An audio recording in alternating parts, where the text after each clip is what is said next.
And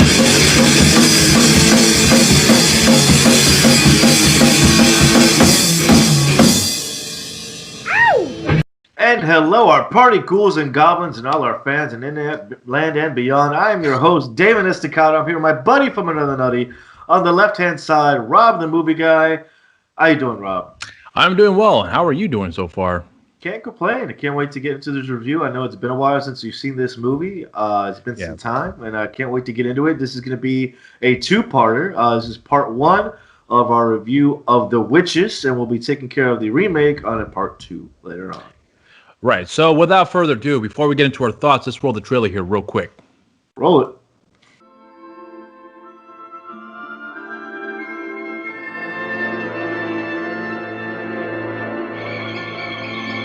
From the incredible imagination of Jim Henson and director Nicholas Roeg comes a fascinating new fantasy adventure.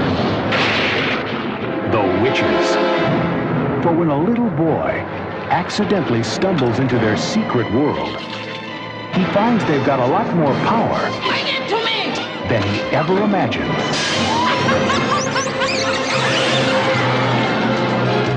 Grandma, it's me, Luke. Luke. They turned me into a mouse. Oh, my. It was the Grand High Witch. Join Luke on his remarkable journey. Now, the witches are on his tail. And he must scurry around their evil plots. Squeak past every danger. Finally setting the trap that will save the world from the witches.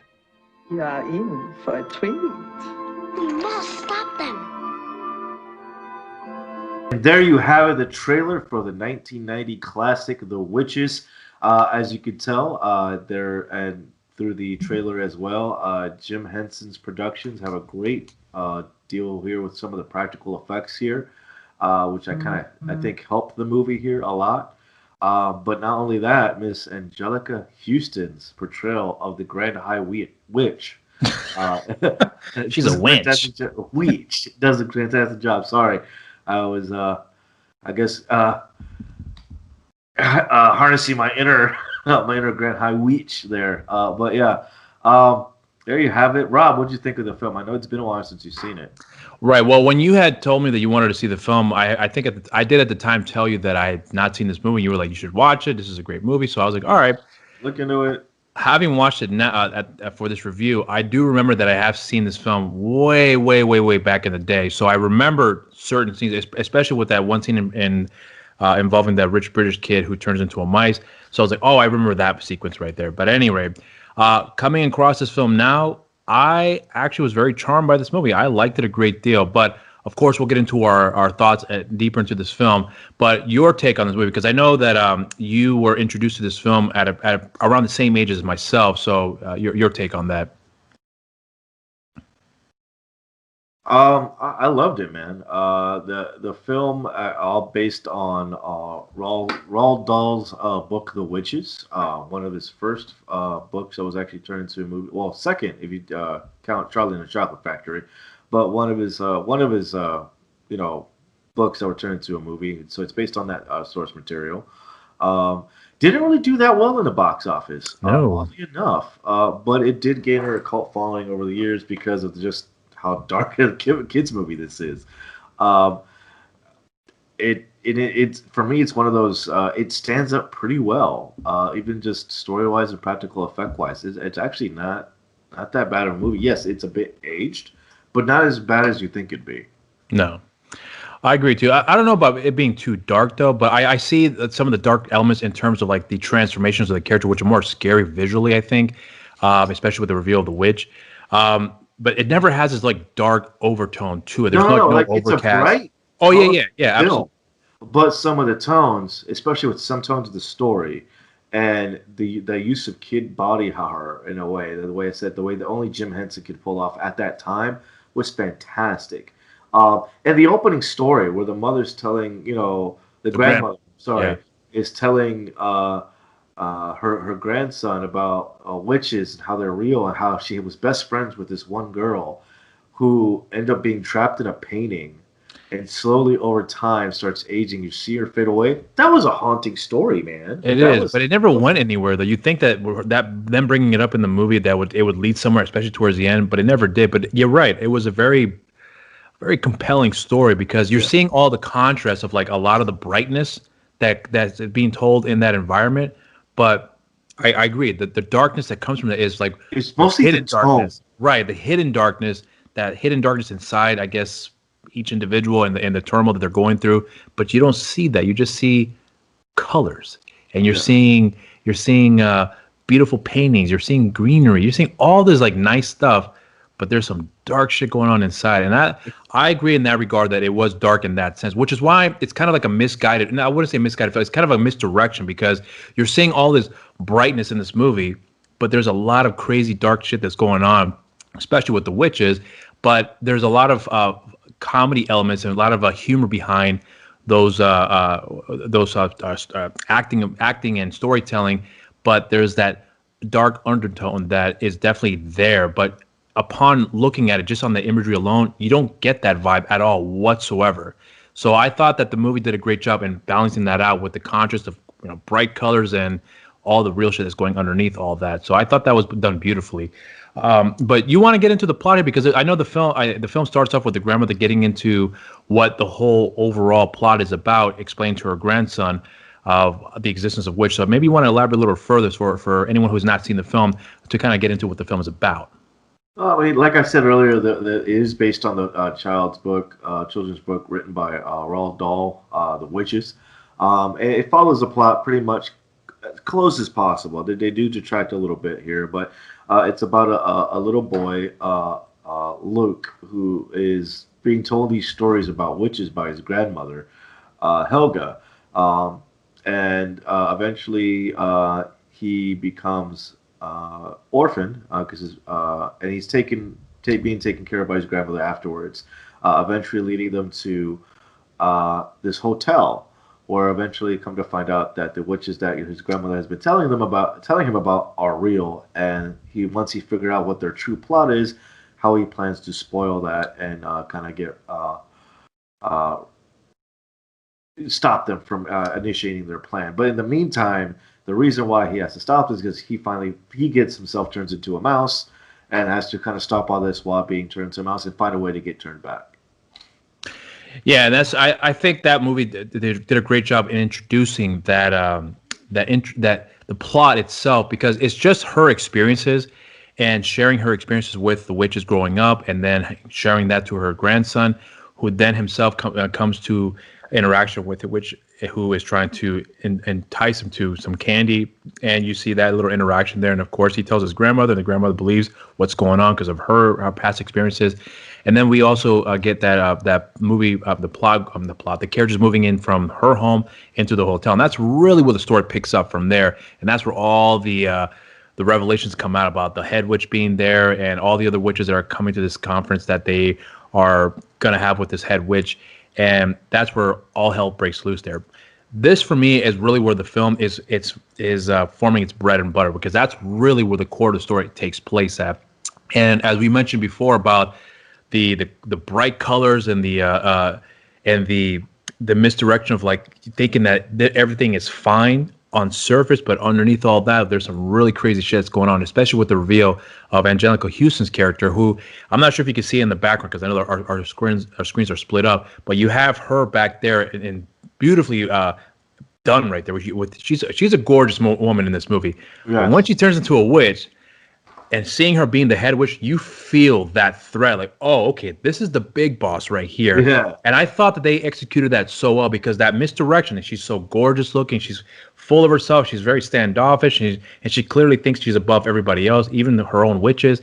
And you feel that snobbiness of this character, but also very conniving, very evil as well too, because she has no qualms to wipe out children, which is pretty much what the whole film, the mission of the witches. But when you see that reveal of her ugliness, like a real true ugly witch, it was fantastic. But I also want to get into some of the other characters that we are introducing in this movie as well too. One of which I was excited to see is Rowan Atkinson, who plays the hotel manager. He's not doing any Mr. Bean stuff here at all, which is what he's most famous for. But he definitely has more of like a straight man character approach with this movie. But he's still very good in the awkwardness that's involved with interacting with some of the hotel patrons, the witches themselves, and a slew of other characters too. So I thought he did a really good job of balancing out that everyday man in charge of a facility, but he just sucks at really talking with people because he's just awkward in that regard. So I thought they did that pretty well. You're taking some of the characters that we get introduced into the hotels here. You kind of see the story kind of start picking up during this time where once we get to the hotel. Rowan Atkinson does a fantastic job as playing the straight man. Is one thing I love about him is that, especially with watching him in Blackadder and Mr. Bean and Johnny English, you see these. He can play the straight man, but he can also play the funny comedic guy. He does such an awesome job of kind of playing almost both here in this film. Especially when it comes to kind of slowly realizing what exactly is happening in his hotel. Fantastic. Being introduced to Bruno and and his stereotypical the big kid is always about cakes and foods and stuff was kind of funny to see. It was pretty much a really enjoyable film up to this point. It started going down the line, especially once you see the big reveal who the Grand Witch is. You're right, and the director was actually what he was going for. He wanted almost a sexy look for the Grand High Witch, and she wanted to have some sort of sex appeal, even though she was nasty looking and grotesque with the makeup there. When she was in the makeup or in with her face mask, she looked gorgeous and beautiful, almost model-like.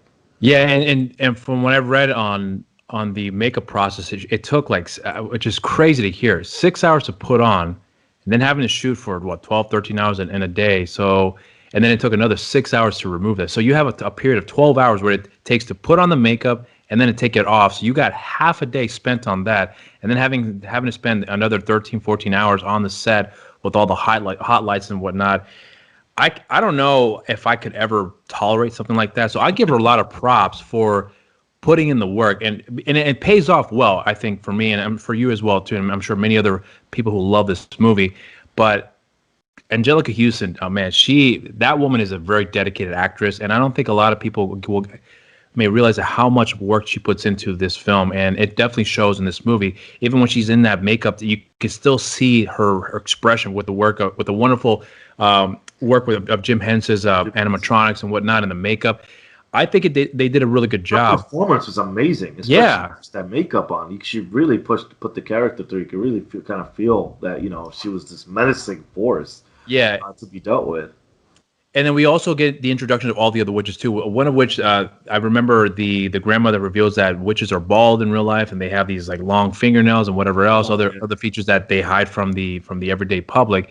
And when they have that sequence in the conference room where they're all taking off their wigs, it's kind of a weird scene, because I remember when I first, I don't remember as a kid watching those specific details there, but watching it now as an adult, I remember looking, I was like, okay, that is hideous. But what really caught me by surprise is that there are men also playing witches too. And I remember thinking, okay, so are these supposed to be men, real life men as witches? They're just in drag, or are they supposed to be women that are supposed to show how ugly they really are, and they put men in the makeup to showcase these are some really ugly witches? So I was a little confused about it, but I thought it worked well, because you could see all different backgrounds of these witches, and although the women you can tell are women, but when you see the men, that's really what stuck out for me. I was like, okay, that's really creative. That is very, very, very creative. So I give a lot of props to the people that came that took that chance and showing that reveal and having the men being the witches in there. I thought that was fantastic. But we also get a nice little introduction too of certain characters you mentioned, Bruno being one example of that, and we also get to know one of the other witch. I forgot her name in the film, but she was the assistant to the head witch.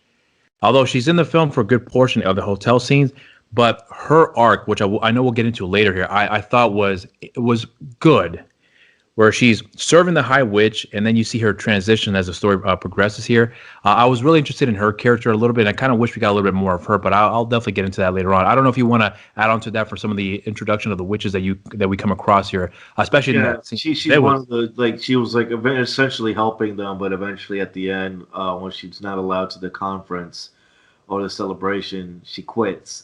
She yeah, becomes a Wood Witch later on, Miss Irvine, Irvine, as she later ends. Which the original author of the original book was not happy with the ending at all.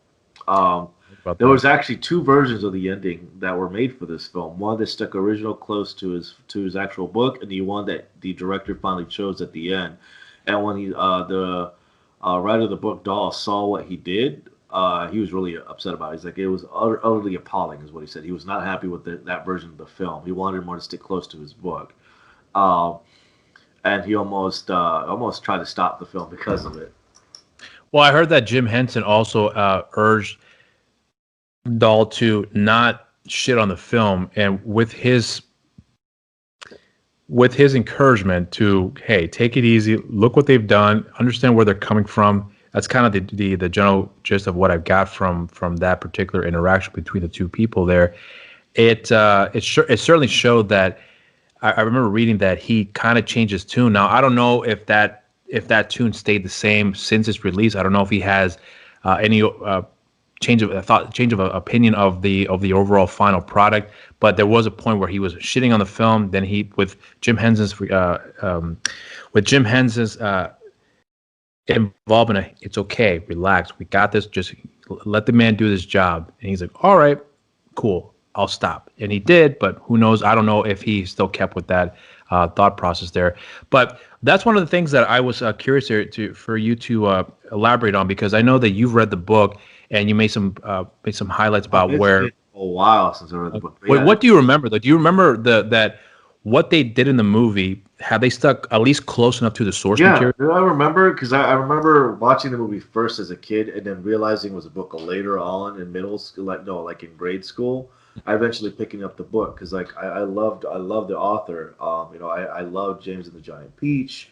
I loved Matilda. Again, these are also movies that also came out at that later on that became movies. So I went back and reread them. Charlie and the Chocolate Factory, obviously, that was also one that we read in school and watched the movie in grade school. Um, it pretty much stuck close to the story. The plot was pretty much the same. Um, Nothing really changed except for near the ending and its description of some of the witches and how they look. But that's pretty much everything is kind of like the same. They have the claws and the toes and everything, The bald head too. the bald head and everything. It just yeah, it stuck pretty close to it. It just the ending was just mostly that was really different than anything. Was the High Witch? Does she look the way she does in the movie? Did she have But that well, really again, the grotesque way that look? they described it in the book, yeah, Uh-huh. and most of it had to do with the illustrations done throughout the book by by the uh, by the illustrations by Quentin Blake. Because I think he did a lot of Roald Dahl's books. He also did a bunch of other kids' books as well. So like he's one of those prominent illustrators besides the guys that I grew up with other storybooks at that time. But he has a specific kind of look. I thought they stuck to it, especially like the scene in the meeting hall when they have all the witches kind of stand up and like congratulating the witch. That to a T. That's you could definitely see that was taken from the book. Well, I wanted to also ask you too about what the ending here, because when you saw, having seen the film first and then saw the ending, I'm sure you liked the ending from what you saw in the movie, right? When you first saw it. When I first saw it, I liked it. I enjoyed it. I thought it was different. Um, and kind of had that happy ending. I think as kids and seeing how dark the movie was, I think we kind of needed that happy ending, and I think that's why they did it. Later on, after reading the book as I was older and going back, yeah, I think it was kind of a way to kind of wrap it up nicely. I think they yes, to stick close to the source material, that's great. For the way they filmed that film, I could see why they wouldn't have changed it. But so you prefer the ending for the movie better in this medium as opposed to what was actually written in the book? Do you think that if they had stuck with that ending, because you mentioned they had shot The two ending different is endings, different. It kind of wraps up so weirdly. right? That's one of like the flaws I had with the movie. It's like, well, she's just a good witch now. Like, there was a Yeah, little bit yeah, more yeah. incentive towards why she wanted to be a good witch, or maybe even during as the meeting was going on, kind of be a little hesitant. Like, no, it's just weird how she was a part of the process, even part of even setting everything up, and then at the end changes her mind because she was slighted. A little more build up to that would have been better as to, oh, I'm a good witch now. You know, Right. that's the only difference. The only thing I kind of feel like it could have changed. Oh, I see. Well, do you think that if they stuck with the original ending for this movie, because like I mentioned before, or like you mentioned before, that they shot two different endings, do you think that film would have that same impact as far as how everything laid I out? don't know. I think it probably been a little more darker. You think so? Okay. Probably. I don't know. Because it's just I think they wrapped it up a little too neatly to make her into such a good witch. I think that just didn't really. It's just the way they ended up going there with how the original source material was. Like I said, I read the book years after originally saw the movie. Um, I don't know. I mean, I think to kind of stick closer to what Roald Dahl did would have been great. Um, but for the movie itself, because I didn't know it was a book Right. beforehand, I don't know. It's a good question. I really don't know. But we will find that out later on when we take a look at our part two review of the new film. Because I've seen this movie as nostalgic glasses, and just seeing it back now, I'm more a fan of the original ending of them turning back into a boy because it's kind of I understand why they did that ending. Yeah. Um, I it think kind it of was fitting too. it was somewhat fitting. Should have done a better job in having her change sides or kind of build that up into why she would change sides, but we'll get to that later on. Well, so let's roll into the negatives here because there's a lot of things that you and I kind of discussed before we started recording about what we didn't like about the movie, and one of which we touched upon at the beginning of the film, where the grandmother talks about her friend that she grew up with in her neighborhood, and the little girl ran into a witch, then she disappears, and then they come to find out she's stuck in this painting, and she has aged as the years have gone by. But that story went nowhere. I really thought they were going to come back to that, being that they introduced in the beginning of the movie, and there might be some closure for that character, but it's left pretty much for you to figure out that she is done for at that point.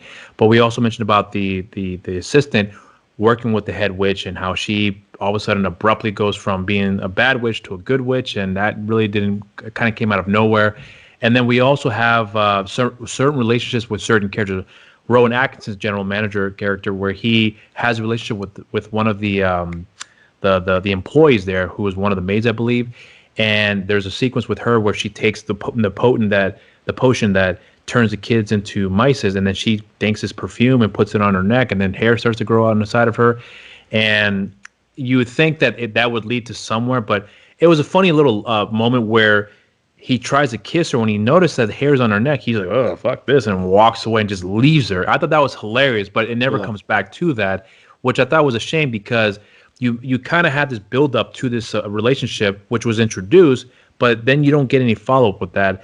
And I definitely would like to see some sort of closure with some of these characters because Yeah. you definitely get a closure with Bruno and his parents, and you also get closure obviously with the two main characters here, and we find out we all know that the witch meets her demise, all the other witches as well And it would too. set up kind of like almost a sequel almost. For like Yeah, you want to hunt down the rest of the witches. I'm and like I think that was their and, intention and, and too. like the backstory was like maybe grandma was a witch, or maybe grandma was a witch hunter that she knows so much about the witches, like there was something about that was leading to grandma being a freaking badass and just hunting witches, or besides just the childhood trauma of losing her best friend, that's a whole other story that was almost traumatizing to an extent, almost because it's such a harrowing story to see your best friend kind of slowly age and then disappear. Yeah, and that would have been nice, a good sequel to follow up with that story. Maybe maybe she was going to find the witch that did this and find out what actually happened to her friend in that painting. That would have been a nice little follow up, Yeah, maybe for a sequel. But had the film had done well, who knows if that would ever come to fruition, if that's the direction they're going to take. But which is weird. Like at the time, it didn't really do well. It was received well by critics, but it didn't do well money-wise in the box office. Yeah. But it has such a high rating on other other sites and review sites, and just But was that the general consensus with the reviews at that time? Like most of the critics at that time when a film had been released, was most of the reviews, would you consider that above the 80 percentile as far as what around there? Yeah, you think so? say, Okay. yeah. Well, if they had done a And sequel, I think it did better for home release and then DVD release later on. yeah, it probably makes sense. Well, I was going to say that if that film had done well and they decided to do a sequel, more than likely they probably would have to go with another actress playing the grandmother, because eventually that actress who plays the grandmother died in 1994. This film had come out in 1990, and we know that it takes a few years for films to get started again, writing scripts and getting the right people involved. It takes a while. So for them to do this film again for a follow-up with the same actress would have never have come to fruition, because she ends up passing away in 94. But again, this being a one-shot story, a contained story, I meant to say, I think the film ends on a good note for me personally. I understand there are some differences between the author and the direction of the film. Of the film. I can see the argument, but at the same time, I believe they made the right decision for the purposes of telling it in this film medium. I personally recommend the film for anyone who actually just enjoys films with witches. I think this is a fun movie to watch. I definitely would not recommend it for children who are just going to be scared shitless of just creature designs, because I know that as a kid, I don't remember being scared of it. I do remember thinking it was just weird, but never felt terrified by it. For what I was like freaked out, but I wasn't like That's a good way of putting it. Freaked out more than like scared or anything. Yeah. Shit, like I said earlier, man. Like you and I are the kind of kids that grew up on horror movies, and we were more for Jason and Freddy than the witches. Like even then, like I really wasn't, that afraid of stuff. I mean, Candyman was more scary than this movie. Like Candyman scared the shit out of me, because I believe that. Oh my God! If I say Candyman, was it 3 times, 6 times, something like that? I was so terrified and staying alone in the bathroom, and I was so scared to look in the mirror. But that's a whole different conversation. It's a whole other video, and we will definitely get to that and review that, especially with the sequel coming out. Unfortunately, later on in the year. Oh my God, it hurts my heart, but we'll get into that later on. But yeah, overall, Rob, like I still adore this movie, and I agree with you. I would not recommend it for kids who are easily scared. I will still show it to my kids. I mean, this is along with Beetlejuice. It's up there with Beetlejuice. It's up there with. It kind of had the same weird, like horror creature effects that I think worked so well under these. Look, of course. I mean, think about it. You had Jim Henson, who just finished doing Labyrinth. Before that, Dark Crystal. He's kind of known for these darker tone movies with the lighter heart, to it. And I really enjoyed that for it too. That's one thing I have to praise about the movies. Like the main thing about the acting, fantastic. Everyone does a fantastic job. Yeah. Granted, you could, like I said earlier when we were talking before, you could pretty much make a drinking game out of this movie. You see how many times the kid yells, "Grandma, Grandma, Grandma, Grandma." And then Angelica Houston, phenomenal job. She is really one of the best, if not the best part of the movie, I think. And just again, the practical effects, everything from the makeup to the animatronics, especially that was some animatronics with makeup on Angelica Houston. True. The puppetry on must have been a pain in the ass for that. Just having it.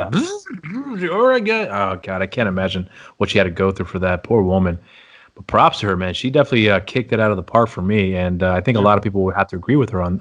Agree on that. I mean, that's pretty much our final thoughts, Rob. Anything else you want to add? Oh no. I'm going to be honest with you with this. I did enjoy the film. I don't know if I actually love it, because I think upon watching it over and over again, I may come to loving the film and understanding the real cult following that this film has garnered throughout the years. But I did enjoy the film a great deal. I liked it a lot. But I have to rewatch it again to really fully absorb that cult mentality of like, yes, this is a great movie. I hold it in this pedestal. I think it's fantastic. I have to watch it more to really, really feel that emotional attachment to it like that. But I did enjoy the movie. So for me personally, I definitely would give this film a super high cheers, because it was really surprising that I actually got to enjoy the film. If it wasn't for your recommendation, I don't think I would have ever gotten to it I know I would have, but just, maybe by next year, if there was nothing else to watch, I come across this, seeing Angelica Houston in that witch outfit.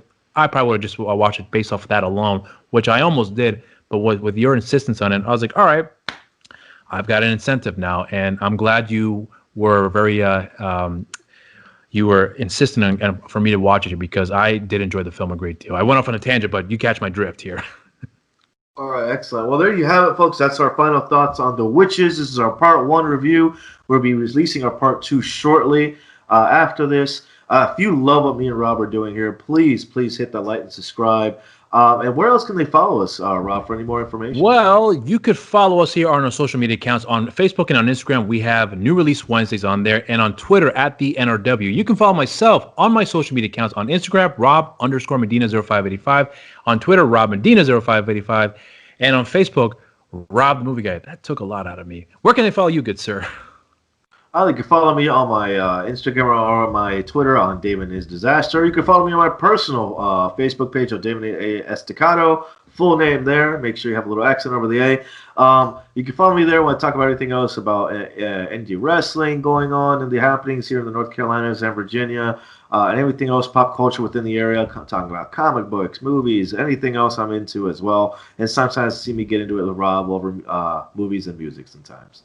But if you love what Rob and I are doing, like I said earlier, please check out what the rest of the NRW crew is doing. We got our boy Kuya P bringing a bunch of reviews and videos down the pipeline. He just finished a review on his Torturers review of Raised by Wolves.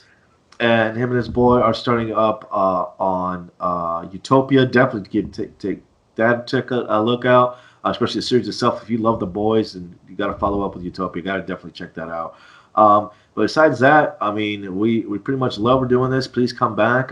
This is not yet done. We still have a bunch of views, and we're only technically about 5 days away, almost 6 days away for Halloween. So we're still pumping up these videos out, and the spooky season isn't over yet. All right, guys, until next time, thank you very much for joining here to us today because we had a blast. We hope you guys enjoyed the video. Make sure you hit the like button if you did and share the videos as well. And also subscribe to our channel if you haven't done so already. It's the first thing you should have done when you clicked on this video here. But until next time, everybody, stay safe out there and cheers. Cheers.